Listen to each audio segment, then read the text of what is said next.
একদিন নবী মুসা ঘরের ভেতরে বসে বিশ্রাম নিচ্ছিলেন। তিনি অত্যন্ত ক্লান্ত ছিলেন।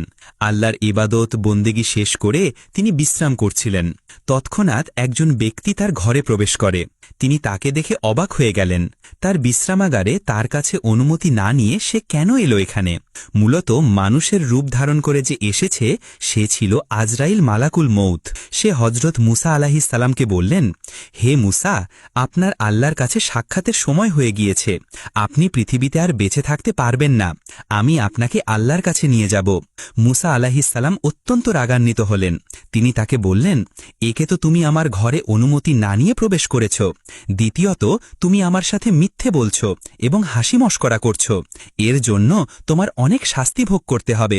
সে ব্যক্তি আবারও বললেন, হ্যাঁ অবশ্যই, হে নবী মুসা, আপনাকে আল্লাহর কাছে যেতে হবে এবং আমি আপনার জান কবজ করতে এসেছি।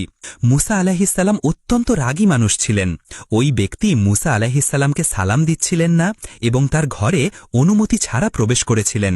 সে রাগে আগুন হয়ে গেলেন। তখন যখন সেই ব্যক্তি পুনরায় আবার তার বক্তব্য পেশ করতে লাগল, মুসা নবী তার গায়ে হাত তুলে বসলেন। তাকে একটি সজোরে থাপ্পড় দিয়ে বসলেন। এক থাপ্পড়ে মালাকুল মৌতের এক চোখই কানা হয়ে গেল। মালাকুল মৌত ভয়েতে দৌড়ে আল্লাহর আরশে চলে গেলেন। হে রব্বুল আলামিন, আপনি আমাকে কার কাছে পাঠিয়েছেন? কোন নবীর কাছে পাঠিয়েছেন? কোন বান্দার কাছে পাঠিয়েছেন? সে তো মরতে চায় না, শুধুই মারতে চায়। দেখুন, আপনার প্রিয় নবী মুসা আমাকে আঘাত করে থাপ্পড় দিয়ে আমার কি অবস্থা করেছে। আল্লাহ আজরাইলকে বলছেন, তুমি ভুল করেছ। তুমি তো তোমার পরিচয়ও দেওনি। দ্বিতীয়ত তুমি তাকে সালামও দেওনি এবং তুমি মানুষের বেশ সেজে সেখানে গিয়েছিলে। তাই হয়তোবা সে তোমাকে চিনতে পারেনি।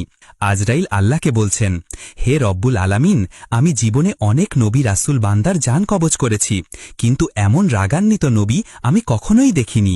আল্লাহ আজরাইলকে বলছেন, আমার মুসা পৃথিবীতে যত নবীর আগমন ঘটেছে তাদের মধ্যে সবথেকে রাগী একজন নবী। তবে সে যেহেতু একজন নবী, তার কোনোই গুনাহ নেই। তবে সে একটু রাগী, এটা মানতে হবে। নিশ্চয়ই সে তোমাকে চিনতে পারেনি। ঠিক আছে, তোমার আর তার কাছে যাওয়ার দরকার নেই। আমি নবী মুসার সাথে কথা বলছি। আল্লাহ মুসাকে বলছেন, হে মুসা, তুমি কি আমাকে শুনতে পাচ্ছ? মুসা আল্লাহকে বলছেন, হে রব্বুল আলামিন, হে আসমান জমিনের মালিক, বলুন, আমি শুনতে পাচ্ছি। আল্লাহ মুসাকে বলছেন, আমি তোমার জান কবজের জন্য মালাকুল মৌত আজরাইলকে পাঠিয়েছিলাম।